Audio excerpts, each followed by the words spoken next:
Alors, bonsoir. Tout d'abord parce que je suis scénariste manga à la base depuis 2018 et j'ai pensé qu'il serait, très intéressant de pouvoir, utiliser le manga, qui est un format, populaire pour les jeunes et d'essayer de remettre un petit peu au goût du jour la pensée de Frantz Fanon, qui est une pensée, qui est, on va dire, qui est connue, mais connue par, on va dire des intellectuels et c'était intéressant de la remettre au goût du jour sous un format, populaire pour les jeunes générations. Permettre aux jeunes générations de découvrir cette pensée, de la simplifier, de la vulgariser d'une certaine façon sous le format d'un manga.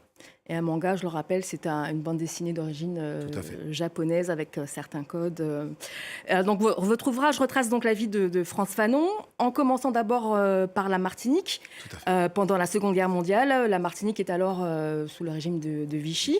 Alors, comment vous avez choisi les aspects de la vie de Frantz Fanon à raconter?